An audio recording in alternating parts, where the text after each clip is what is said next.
नमस्कार, मैं निकिता अग्रवाल आप सभी का स्वागत करती हूँ। DIA और दक्षिणामुखी शिक्षण संस्थान की निःशुल्क कक्षाओं में आपका स्वागत है। जैसा कि हमने पिछले लेक्चर में पढ़ा था ब्रिटिश साम्राज्यवादी विस्तार, अब हम एक स्पेसिफिक क्षेत्र में ब्रिटिश कंपनी का विस्तार देखेंगे जो कि बंगाल है। बंगाल एक भारत के इतिहास में एक सामरिक महत्व रखता है और ईस्ट इंडिया कंपनी के लिए भी एक बहुत सामरिक रूप से इम्पोर्टेंट हो गया था।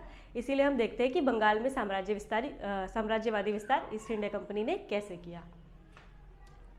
देखिए, बंगाल को ही क्यों चुना ईस्ट इंडिया कंपनी ने। अब सबसे पहले प्रश्न आता है कि बहुत सारी जगह थी, बंगाल को चुनने का मेन कारण, मेन रीज़न क्या था। ठीक है, अब हमने देखते हैं जब 1707 के आसपास जब अंग्रेज औरंगजेब की मृत्यु हो जाती है तब बहुत सारी क्षेत्रीय शक्तियाँ पनपने लगती है भारत में।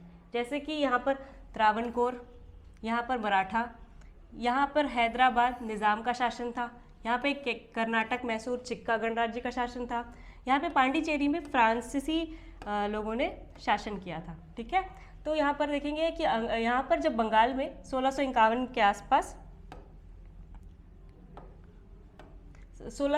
के आसपास हुगली नगर लूटा था, हमने पिछली बार देखा, तभी से अंग्रेज़ों का मतलब इच्छा शक्ति उनकी बढ़ गई थी कि हमें अब व्यापार नहीं करना है, हमें बहुत मुनाफा कमाना है, हमें शासन करना है। ठीक है, तो बंगाल को ही चुनने के कुछ इम्पॉर्टेंट रीजंस थे, वो हम देखेंगे आज कि बंगाल में साम्राज्यवादी विस्तार क्यों हुआ। सबसे पहले तो बंगाल का आर्थिक महत्व बहुत ज़्यादा था।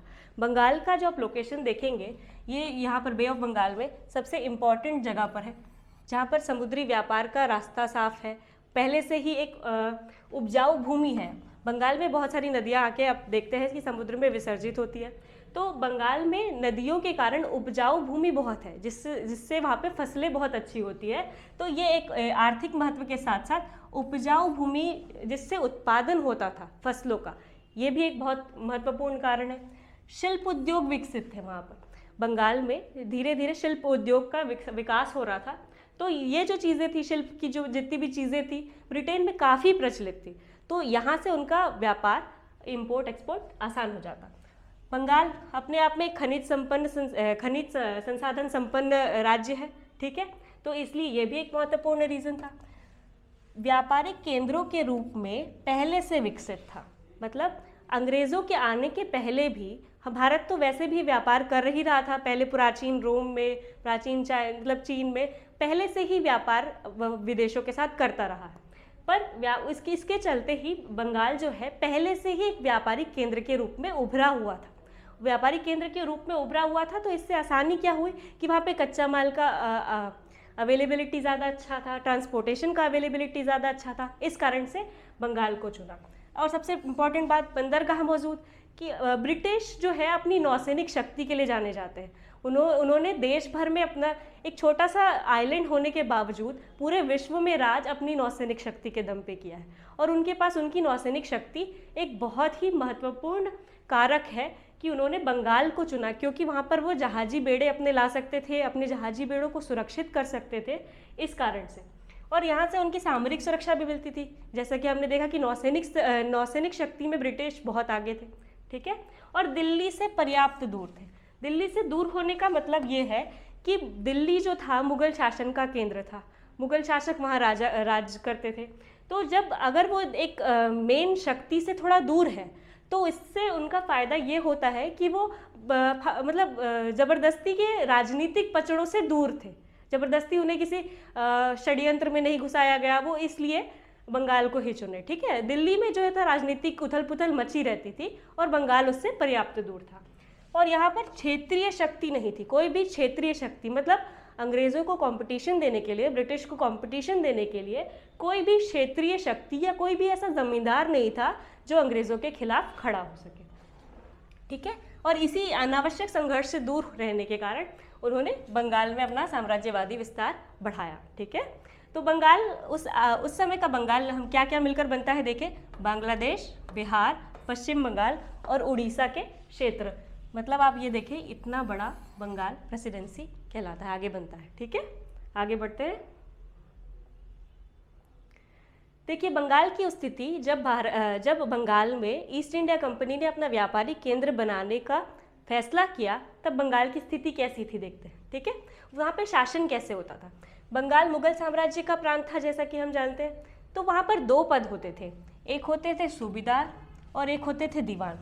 देखिए दोनों के कार्य अलग है, कार्य क्षेत्र अलग है, अधिकार अलग है, ठीक है। सूबेदार जो होता था वो प्रशासनिक प्रमुख होता था, वो कार्यों की प्रशासनिक रूप से देखभाल करता था।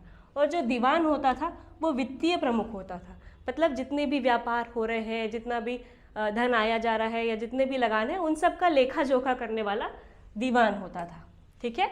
सूबेदार जो था उस समय जब कंपनी का शासन बंगाल में प्रारंभ हुआ, तब उस समय सूबेदार थे अजीमुशान, ठीक है, याद रखिएगा ये नाम। और वित्तीय प्रमुख थे, जो दीवान थे वो थे मुर्शिद कुली खां। काफ़ी इम्पोर्टेंट पर्सन है, इन्होंने बंगाल को एक स्वतंत्र राज्य की झलक दिखलाई है, ठीक है। तो ये मुर्शिद कुली खां जो थे दीवान थे और अजीमुशान जो थे वो सूबेदार थे, ठीक है। अब यहाँ पर एक इम्पॉर्टेंट बात ये होती है कि अजीमुशान जो रहते हैं वो राज परिवार से संबंधित रहते हैं और राजा का शासन चल रहा है दिल्ली में, तो राज परिवार से संबंधित है तो मुख्यतः कहाँ रहेंगे, दिल्ली दरबार में, तो मुख्यतः वो रहते थे दिल्ली में, ठीक है। तो उस समय जब उनकी अनुपस्थिति होती थी, अगर दो प्रतिनिधि है और एक अनुपस्थित है तो दूसरे प्रतिनिधि का भार भी दीवान के ऊपर आ जाता था। तो सूबेदार की अनुपस्थिति में सारा देख रेख का कार्य किसके हाथ में आ जाता था, दीवान के हाथ में। तो दीवान ऐसे इस कारण से मुर्शिद कुली खां की जो पोजीशन थी वो बहुत स्ट्रांग हो गई थी, ठीक है। अब क्या हुआ कि फर्रुखशियार जो उस समय राजा थे मुगल शासन के, उन्होंने 1717 ईस्वी में अजीमुशान की जगह मुर्शिद कुली खां को ही सूबेदार बना दिया। देखिए कितना इंपॉर्टेंट चेंज हुआ यहाँ पर। अब फर्रुखशियार ने कहा अजीमुशान से, तुम तो रहते नहीं हो वहाँ पे, तुम्हारी कोई मतलब है नहीं, तुम सीधे दिल्ली में बैठो, मैं वहाँ का शासन मुर्शिद कुली खां को दे रहा हूँ, ठीक है। तो इस तरह से मुर्शिद कुली खां को सूबेदार बना दिया गया। दीवान वो पहले से थे, अब उनके पास सूबेदार की पावर भी आ गई, तो इस तरह से वो सूबेदार प्लस दीवान यानी कि बंगाल के नवाब बन गए, ठीक है। तो ये याद रखिएगा कि नवाब का जो मेन रोल स्टार्ट होता है वो मुर्शिद कुली खां के साथ ही स्टार्ट होता है। अब इसके साथ ही देखिए, अब हम थोड़ा सा पढ़ लेते हैं कि स्वतंत्र बंगाल राज्य की नींव डालने का श्रेय मुर्शिद कुली खां को जाता है। अभी जैसे देखा हमने, किसने दिया, फर्रुखशियार ने दिया। कब दिया, 1717 ईस्वी में दिया। सूबेदार के साथ साथ दीवान का पद भी था, अब वो बंगाल के नवाब हो गए, ठीक है। बंगाल का देखिए, अब इस समय बंगाल के ये हमने पढ़ा कि अजीमुशान जो थे वो राजदरबार से संबंधित थे। अब संबंधित होने के कारण वो प्रायः दिल्ली में रहते थे, अतः बंगाल की वास्तविक शक्ति मुर्शिद कुली खां के पास चली गई, ठीक है। मुगल सम्राट फर्रुखशियार ने 1717 ईस्वी में बंगाल का सूबेदार बना दिया, जिसके चलते आगे चलकर मुगल साम्राज्य की कमज़ोर स्थिति का फायदा उठाकर स्वतंत्र बंगाल राज्य की नींव रखी किसने, मुर्शिद कुली खां ने, ठीक है, ये याद रखिएगा। अब मुर्शिद कुली खां सिर्फ एक ऑप्टिमिस्टिक इंसान नहीं था, उनके बहुत सारे गोल्स भी थे। वो सुधार भी करना चाहते थे, अपने राज्य को सही ढंग से चलाना चाहते थे, ठीक है। तो अब इन्होंने क्या किया, इनके कुछ राजस्व सुधार थे। राजस्व सुधार मतलब वो एक प्रशासन को सुधारना चाहते थे ताकि उसमें उनसे मुनाफा हो, सभी लोगों को मुनाफा हो, किसानों को भी, राज्य को भी, राजस्व अच्छा आए, लगान अच्छी आए, ठीक है। तो इनके लिए उन्होंने क्या क्या कार्य किए वो देखेंगे अपन। इसने छोटे जमींदारों के विरुद्ध कार्यवाही की। अच्छा, अब छोटे जमींदारों के विरुद्ध कार्यवाही करने का मतलब क्या हुआ, कि मतलब ये हुआ कि जो छोटे जमींदार थे वो किसानों से मनमाना लगान वसूल करते थे। अब मनमाना लगान वसूल करने से जो राज्य का जो राजस्व है उसमें उचित उनका पोर्शन नहीं पहुंच पाता था, लगान का पोर्शन या कर सही उचित कर नहीं पहुंच पाता था। तो इसलिए उन्होंने छोटे जमींदारों को, जो बीच में दलाल वाली पोजीशन होती है ना, उनके विरुद्ध कार्यवाही की, ठीक है। और जागीर भूमि का एक बड़ा हिस्सा खालसा भूमि में परिवर्तित कर दिया। अब खालसा भूमि देखें, खालसा भूमि क्या होती है। खालसा भूमि मतलब वह भूमि जो राजा के डायरेक्ट कंट्रोल में होती है। डायरेक्ट कंट्रोल में होने से क्या है कि वो उनका लगान डिसाइड कर सकते हैं, फसलों का कितना हिस्सा लगान के रूप में लेना है ये डिसाइड कर सकते हैं, उस ज़मीन को, उस जगह को कैसे सुधार करना है ये डिसाइड कर सकते हैं। तो खालसा भूमि वो जो डायरेक्ट राजा के कंट्रोल में रहे, बंगाल के नवाब के कंट्रोल में रहे, ठीक है। अब खालसा भूमि को ठेके पर दिया उन्होंने, भू राजस्व की वसूली के लिए एक नई इजारेदारी व्यवस्था स्टार्ट की। इजारेदारी व्यवस्था मतलब जब खालसा भूमि, अब बंगाल के नवाब के पास खालसा भूमि है, उन्होंने बहुत सारी भूमि को खालसा भूमि घोषित कर दिया कि मतलब मेरे डायरेक्ट कंट्रोल में। अब एक नवाब के लिए ये पॉसिबल नहीं है कि वो हर जगह जाकर लगान वसूले, तो उन्होंने क्या किया, इजारेदारी व्यवस्था स्टार्ट की। इजारेदारी व्यवस्था वो होती है कि आपको एक कॉन्ट्रैक्ट दे दिया कि भाई आप एक ज़मींदार हैं, आपको ये भूमि हम मतलब नवाब दे रहे हैं, आपको इतने समय में इतना लगान वहाँ से वसूल करके वापस लाना है, ठीक है। समझ गए इजारेदारी व्यवस्था क्या हो गई। मतलब अब जो बीच के लोग हैं, जो मीडिएटर हैं, वो अपॉइंटेड बाय नवाब है, ठीक है, नवाब अपॉइंट कर रहा है। अब छोटे जमींदारों का रोल नहीं है, ठीक है। आगे बढ़ते हैं, किसानों को ऋण की सुविधा, जो तकावी कहलाता है। याद रखिएगा, ये प्रश्न आ सकता है कि ऋण की सुविधा तकावी किसने शुरू की, तो मुर्शिद कुली खां सर ने स्टार्ट की, ठीक है। किसानों को ऋण की सुविधा, आप सोचिए उस समय में जब एक कोई भी इंस्टीट्यूशनलाइज्ड ऑर्गेनाइजेशन नहीं था, एक संगठित संस्था नहीं थी, तब उन्होंने ये ऋण की सुविधा स्टार्ट की कि किसानों को भी ज़रूरत पड़ेगी कि फसल के लिए वो धन कहाँ से लाएंगे, तो उनको धन कौन देगा, राज्य देगा, जिसे तकावी कहते हैं, ठीक है। तो ये तीनों इम्पॉर्टेंट इनके राजस्व सुधार है, इनको ध्यान रखिएगा और बहुत बार पढ़िएगा ताकि ये याद हो जाए, ठीक है। आगे बढ़ते हैं, इन सुधारों से नाराज होकर, अब ये सुधार तो हो गए, अब इनसे नुकसान किसका हो रहा था, जो बीच में जमींदार पूंजीपति वर्ग बैठे हैं उनका नुकसान हो रहा था। अब वो मनमाना लगान नहीं वसूल कर पा रहे थे, मनमानी तरह से किसानों से पेश नहीं आ पा रहे थे, तो इस कारण से उन्होंने नाराज होकर विद्रोह कर दिया। तो विद्रोह करने वालों में से कौन कौन थे, गुलाम मोहम्मद, उदय नारायण, ऐसे जमींदार थे जिन्होंने मुर्शिद कुली खां का विरोध कर दिया। अब इससे परेशान होकर मुर्शिद कुली खां ने क्या किया, जो उनकी राजधानी थी ढाका, उससे बदल करके मुर्शिदाबाद में ट्रांसफ़र हो गए। उन्होंने अपनी राजधानी, तुम लोग परेशान करते रहो, मैं अपनी राजधानी दूसरी जगह ले जा रहा हूँ, तो उन्होंने सिंपल सादा फंडा निकाला और अपनी राजधानी मुर्शिदाबाद में शिफ्ट कर दी, ठीक है। अब मुर्शिदाबाद के मुर्शिद कुली खान के बाद आते हैं एक इम्पॉर्टेंट नवाब अलीवर्दी खान, ठीक है। अलीवर्दी खान, अब इनका बहुत ज़्यादा अपन को ध्यान देने की वो बात नहीं है इसमें, अपन को सिर्फ ये देखना है, उन्होंने एक बहुत बढ़िया सेंटेंस कहा था कि यूरोपीय जो होते हैं वो किसके जैसे होते हैं, मधुमक्खी के जैसे होते हैं। मधुमक्खी के जैसे क्यों कहा उन्होंने, अभी उन्होंने कहा कि यदि इन्हें छेड़ा ना जाए, अगर इनको छेड़ा ना जाए तो ये शहद देंगी, और अगर छेड़ दिया जाए तो ये काट काट कर मार डालेंगी।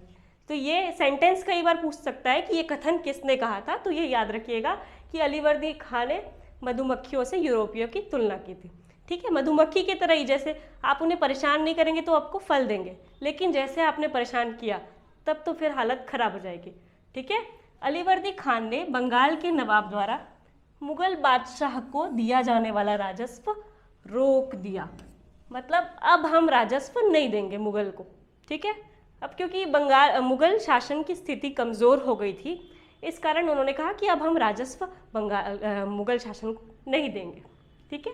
अब अलीवर्दी खां की मृत्यु के बाद उनका दौहित्र, मतलब पुत्री का पुत्र सिराजुद्दौला नवाब बनता है, ठीक है। पुत्री का पुत्र समझ के, दौहित्र मतलब पुत्री का पुत्र, बेटी का बेटा जो है वो सिराजुद्दौला नवाब बनता है। अब इनके शासनकाल में बहुत सारी इंटरेस्टिंग चीज़ें होती है, देखेंगे। अच्छा, अब नवाब बनने के साथ अब अलीवर्दी खां का कोई डायरेक्ट सक्सेसर नहीं था, कोई प्रत्यक्ष उत्तराधिकारी नहीं था।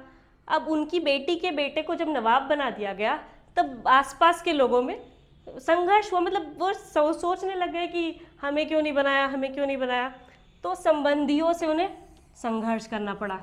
किन्हें, सिराजुद्दौला को शासन, मतलब नवाब बनते ही उनका संघर्ष चालू हो गया, ठीक है। और अंग्रेज़ तो ताक पे बैठे रहते थे, जब कोई मौका मिले तब हम कैसे अपना फ़ायदा निकालें, तो उन्होंने क्या किया, इस संघर्ष का फ़ायदा उठाकर नवाब के विरोधियों, उनमें से एक इम्पॉर्टेंट उनकी मौसी घसीटी बेगम और दीवान राजवल्लभ को शरण दे दी, मतलब उनको खुश करने लग गए कि भाई हम अंग्रेज़ आपके शुभचिंतक हैं, आपके साथ काम करेंगे, आपको मतलब आपके लिए काम करेंगे, ऐसा, तो उन्होंने इनका साथ दिया। दूसरी तरफ नवाब की अनुमति के बिना, मतलब एक नवाब इम्पॉर्टेंट होता है, कोई भी काम उसके एक शासन क्षेत्र में उसकी परमिशन के साथ होता है, तो उन्होंने क्या किया, नवाब की अनुमति के बिना ही किलेबंदी शुरू कर दी। ठीक है, मतलब वो अपने फैक्ट्री का, अपने एरिया का किलेबंदी करने लग गए। आप किसी फॉरेन लैंड पे जाकर अगर किलेबंदी शुरू कर देंगे तो वहाँ की गवर्नमेंट जाहिर सी बात है कि नाराज़ होगी। तो अंग्रेज़ों ने इस तरह से किलेबंदी शुरू कर दी। ठीक है, अब सिराजुद्दौला को ये बात बिल्कुल पसंद नहीं आई। उन्होंने कहा कि नहीं नहीं नहीं, मेरे राज्य में ये सब नहीं चलेगा, जो करोगे मुझसे पूछ कर करना।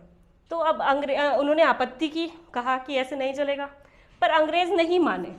अब नहीं माने तो उनको गुस्सा आ गया और फिर उन्होंने कोलकाता के फोर्ट विलियम पर 1756 में अधिकार कर लिया। ठीक है, आगे बढ़ते हैं।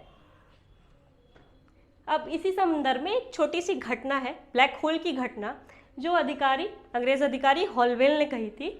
कि उन्होंने कहा कि ब्लैक होल की घटना में क्या होता है कि नवाब ने 146 अंग्रेज़ों को एक छोटी सी कोठरी में बंद कर दिया।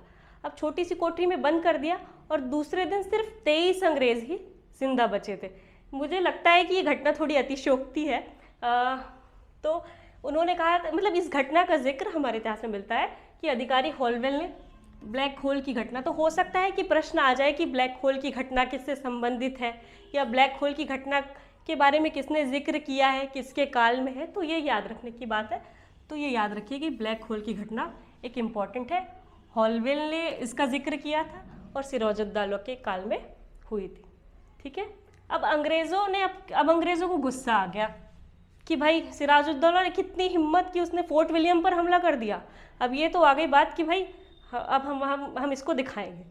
अंग्रेज़ों ने कलकत्ता पर पुनः नियंत्रण के लिए किसको बुलाया, क्लाइव को बुलाया। ये क्लाइव जो इंसान है ये बहुत इंपॉर्टेंट इंसान है, ये हमेशा संधि के आसपास रहेगा। तो जब भी कोई संधि दिखे आपको, मतलब काफ़ी संधियों के लिए बहुत महत्वपूर्ण भूमिका निभाई है क्लाइव ने, तो इसका ध्यान रखिएगा। ये बहुत इम्पॉर्टेंट अंग्रेज़ अधिकारी है जो मुख्यतः ना कूटनीतिक संधियों के आसपास मिल जाते हैं। तो क्लाइव के नेतृत्व में सेना भेजी और कोलकाता पर पुनः अधिकार कर लिया। अब हमने देखा कि सिराजुद्दौला के आपसी संबंध ही खराब थे, उनके लोग ही उनको पीछे हटाने के लिए पड़े हुए थे, जैसे उनकी मौसी थी, उनका दीवान था। तो इस चक्कर में वो ना हार जाते हैं प्लासी का युद्ध, अपन पढ़ेंगे आगे। तो क्लाइव ने, मतलब जब क्लाइव आया तो उसने नवाब के अधिकारियों को अपने पक्ष पर करना शुरू किया था, जिसमें कौन कौन थे, मीर जाफ़र को मीर बख्शी भी कहा जाता है। जो सैन्य प्रमुख होता है मीर जाफ़र, उसे हम मीर बख्शी भी कहते हैं। तो ये मीर जाफ़र, अमीन चंद, पूंजीपति, जगत सेठ, मानिक चंद आदि